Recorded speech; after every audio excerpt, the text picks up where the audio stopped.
আপনি আচ্ছা আপনি না ব্যাংকে চাকরি করেন, তাহলে তো সময় পান কি করে?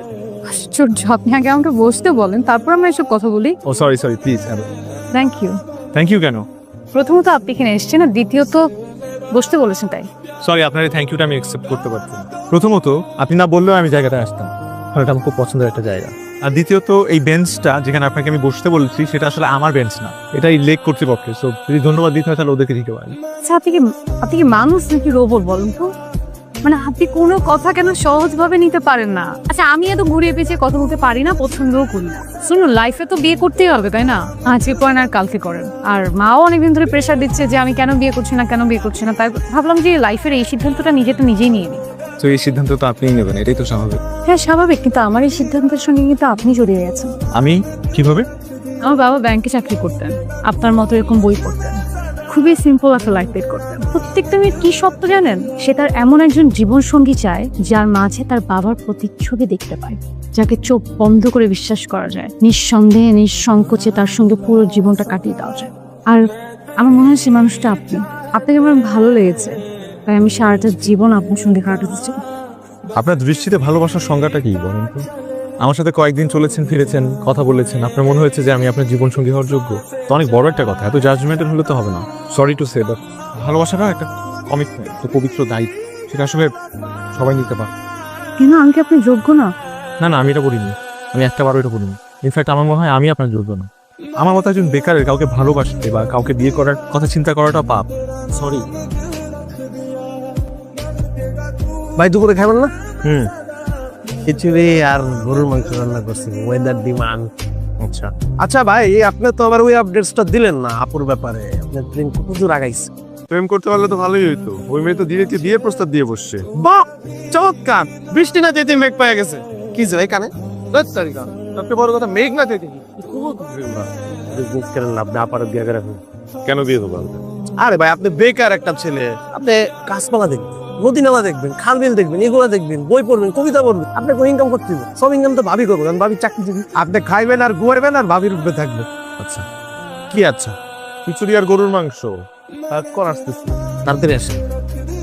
বিষয়টা হলো যে এটা জীবনের সব থেকে গুরুত্বপূর্ণ একটা বিষয়।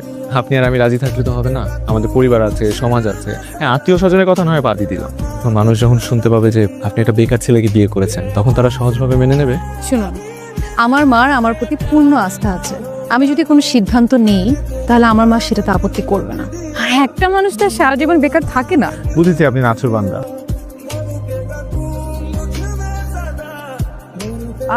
So we are newly married couple. চলো তবে আকাশ হই, মেঘের সাথে লুকোচুরি খেলি। চলো তবে সমুদ্র হই, ঢেউে ঢেউে কথা বলি। চলো তবে বর্ণ হই, শব্দ দিয়ে কবিতা লিখব। চলো তবে ভোর হই, দিনের আলোয় মিলিয়ে যাই। চলো তবে পাহাড় হই, ঝর্ণা হয়ে অশ্রু ঝরাবো। চলো তবে কুয়াশা হই, শিশির হয়ে আশ্রয়। তুমি কেন, ভালো লেগেছে তো। চলো তবে সংসার করি, অনেকগুলো বাচ্চা নিয়ে একটা দল গত করি। Good morning. Good morning. তুমি এত সকালে এখানে? হ্যাঁ, আমি এত সকালে আসতেই তো পারি, কারণ এটা আমারও বাসা না। তুই একটা ফোন দিয়ে আসতে। কেন ফোন দিতে হবে কেন? আচ্ছা দেখো, এগুলা হচ্ছে তোমার। এত কিছু? এগুলো তো আমার আছে, কিন্তু সব তো পূর্ণ হয়ে গেছে। এখন থেকে সবকিছু নতুন ব্যবহার করবে। ভাবি, আমার জন্য কিছু আনেন নাই? তোমার জন্য আছে, দাঁড়াও, এই নাও তোমার পাওয়ার ব্যাংক। থ্যাংক ইউ ভাই। আচ্ছা শোনো, নেক্সট ফ্রাইডেতে তোমরা কেউ কোনো রান্না করবে না, আমি তোমাদের জন্য নিজ হাতে রান্না করে নিয়ে আসবো। থ্যাংক ইউ, মানে এগুলোর জন্য থ্যাংক ইউ। আচ্ছা, আমার অফিসে দেরি যাচ্ছে, আমি এখন উঠি। এই সাবধানে যান। আসলে আমার প্রতিটা দিন খুব সুন্দর যাচ্ছিল। আমাদের বিয়ের পর প্রত্যেকটা দিন, প্রত্যেকটা মুহূর্ত। আমি কবিতা পড়তাম, ও আমার কবিতা শুনতো, বিনিময়ে আমাকে ভালোবাসতো, অফিস করতো, আমার সাথে দেখা করতে, সকালবেলা বাসায় এসে আমার জন্য চা বানিয়ে দিত। কি কি হয়েছে? এখানে বসো, এখানে বসো। বেশি খারাপ লাগছে? না না, তেমন আসলে একটু খারাপ লাগছে। আজকে আমার চলে যায়, আরেকদিন আসবো। ঠিক আছে। এরকম আজকেই প্রথম হলো নাকি আগেও এরকম হয়েছে? ছোটবেলায় মাঝে মধ্যে হতো, আবার ঠিকও হয়ে যেত। আমার একজন ভালো ডক্টর দেখানো যেত। তুমি আমাকে খুব ভালোবাসো। প্রকৃতির সবাই হয়তো।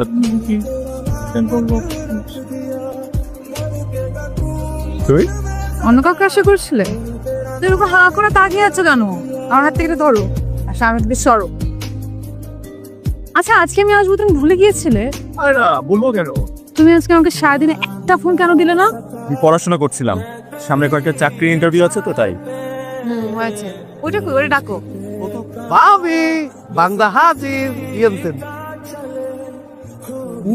কি গ্রান বাড়িছে ভাবি, আমি এই গ্রান দিয়ে ভাত খেয়ে এলাম, আর কি আছে ভাবি? এটা তো ভাত না, এটা তো পোলাও। আচ্ছা, এই খাবারগুলো কোন হোটেল থেকে নিয়ে আসছো বলো তো? মানে আমি এত কষ্ট করে বাজার করলাম আর রান্না করার সময় মাকে লাইনে রেখে রান্না করলাম, আর তুমি এই কথা বলছো? তুমি রান্না করেছো এগুলা? আমি তো জানতামই না যে তুমি এত ভালো রান্না করো। ডিগ্রিটা আছে কোন? আচ্ছা তো কি হয়েছে? আমি আমার বিয়ে করা স্ত্রীর সাথে রোম্যান্স করছি। হ্যাঁ হ্যাঁ। তো কোনো ডাক্তার দেখানোর কথা ছিল, গিয়েছিলে? হ্যাঁ গিয়েছিলাম তো, বললো যে 3 দিন পর আবার যেতে, কিছু টেস্টও দিয়েছে। আচ্ছা শোনো না, আমার অফিসের কাজের জন্য মানে ঢাকার বাড়ি যেতে হচ্ছে, আমাদের ওই কয়েকটা দিন দেখা হবে না। না না, সমস্যা নেই তো।